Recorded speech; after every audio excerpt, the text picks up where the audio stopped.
Bonjour à tous. Une fois n'est pas coutume, j'ai parlé de pistolet à plomb. Ah oui. Vu la météo qu'on a eu ces derniers temps, j'ai pas pu aller au stand. Puis c'est toujours chiant, vous savez, quand on est tireur, toujours envie d'aller, hein, comme qui dirait, d'aller tirer un coup, entre guillemets, bref. Et je me suis dit, je voulais un pistolet à plomb, un petit pistolet à plomb, puis ça tombe bien, j'ai mon frangin qui m'a passé celui-ci.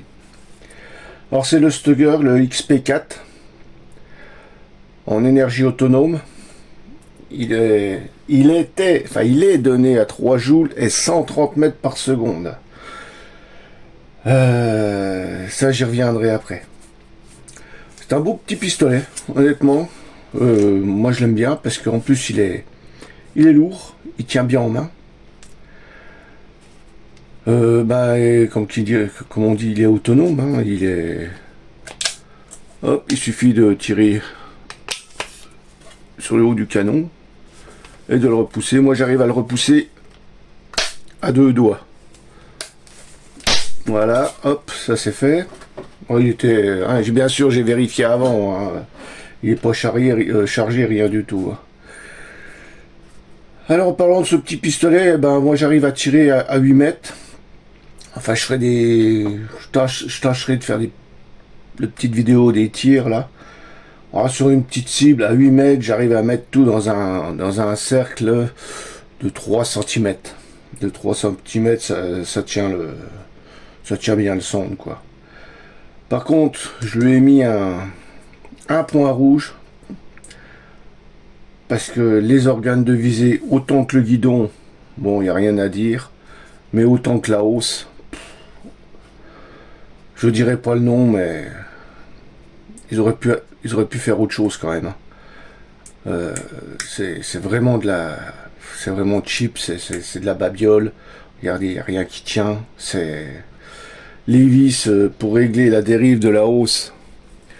Pour visser, il faut visser je sais pas combien de fois pour pouvoir que ça bouge. Et encore, vous voyez, tout bouge, c'est catastrophique. Vaut mieux mettre un point rouge dessus, quoi. En plus, il y a un petit rail, pas Picatinny, mais un rail de 11 mm au-dessus qui fait toute la longueur. En dessous aussi, pour pouvoir y mettre une petite lampe ou un petit pointeur laser. C'est quand même plus simple avec... les tirs sont beaucoup plus précis. Enfin voilà, donc je voulais revenir aux 130 joules donnés. J'ai fait des tests de chronie. Alors, il avait déjà tiré quand même, je pense, pas mal de fois. Alors avec certains plombs, j'arrivais à tourner à 83 mètres secondes maxi, hein, maximum. Hein. 383, c'est donné à 130 mètres secondes quand même. Hein. Donc là, il y a quand même une sacrée différence. Hein. Donc en farfouillant un petit peu sur le net, j'ai réussi à trouver quelques modifications qu'on peut lui faire. Qui sont simples, mais il faut un petit peu de matériel. Alors déjà, un truc tout bête, c'est le joint. Ce joint-ci. D'origine, il est quasiment à ras de l'embase. Je sais pas comment ça s'appelle ça. De l'embase en aluminium. Alors moi, ce que j'ai fait, j'ai un petit joint torique. Le tout petit joint torique, je l'ai coupé dans toute sa longueur. Je l'ai installé dans le fond, dans la lèvre de ce joint-là que j'ai j'ai préalablement démonté. Je l'ai glissé en dessous et j'ai reglissé par au-dessus. Ça fait que ce joint-là, il ressort d'environ 1,5 mm.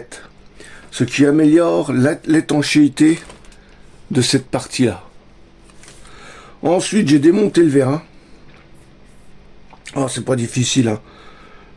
Alors, il y a une vis à desserrer au bout, là. Faut la desserrer. Et avec un chasse-goupille, on vire cette goupille. On la pousse. Et on tire le vérin. Bon, c'est un petit peu difficile parce que ça fait aspiration comme une seringue, quoi. Et une fois que ça c'est démonté, on dégraisse, on déshuile parce que c'est huilé. Et c'est un piston. Et au bout du piston, moi j'ai rajouté une plaque de plastique de 1,5 mm d'épaisseur que j'ai collée à l'octite sur le pourtour pour augmenter le diamètre de ces pistons, donc pour diminuer le volume d'air comprimé à l'intérieur. Ce qui donne maintenant tout complet, enfin tout modifié, je monte à 112 voire 118 mètres secondes maintenant, suivant les plombs. Mais rien qu'en remplaçant, en déplaçant le joint là de 0,5 mm, on augmente quand même de 10 à 15 mètres par seconde. Hein. On est loin des 130 mètres par seconde qui est donné par le fabricant Stoeger. Hein. Bon, faut pas se leurrer. Hein. C'est le tube, le canon, c'est du Made in China. Hein. Stoeger, hein, c'est comme tout, hein, c'est Made in China. Je crois que Stoeger, si je ne me trompe pas, c'est allemand. Mais c'est Made in China. Comme quoi, que les Chinois, sans eux, on ferait pas grand chose quand même. Hein. Hop. Voilà. Mais autrement, il est amusant. Il est amusant. Une bonne tenue en main. On le tient bien en main, ce petit pistolet. Il n'y a pas de souci. Bah, dès qu'on l'arme, la sécurité, elle se met automatiquement, donc il faut repousser. Moi, du fait que je l'ai modifié, il mange tous les plombs. J'ai même mis des plombs de 1 gramme. Bon, c'est sûr que là, après, la distance de tir, elle diminue. Avec 1 gramme, je suis monté à 90 mètres secondes. Autrement, avec toutes sortes des HN, des Soloniac, des 0,49 et 0,53 grammes, je tourne à 112 mètres secondes en moyenne. Et puis ça, c'est un point rouge que j'ai acheté à l'époque sur AliExpress. Certains tiennent. Vous voyez, certains tiennent le coup. D'autres, malheureusement, je sais pas si on verra le point rouge. On le verra peut-être pas, non. Non, peut-être pas la caméra. J'en ai 2-3 qui ont lâché. Pour l'instant, celui-ci, il tient. Comme c'est un pistolet qui est pas violent. Bon, ces points rouges là, c'est bien pour de la 22. Hein. Bon, après, quoique j'en ai mis un sur un fusil à pompe, il a jamais lâché. Donc, ça dépend. Enfin, voilà pour cette petite présentation. D'ici quelques temps, je tâcherai de faire une petite séance de tir là. À 8 mètres pour vous montrer ce que ça donne. Enfin voilà.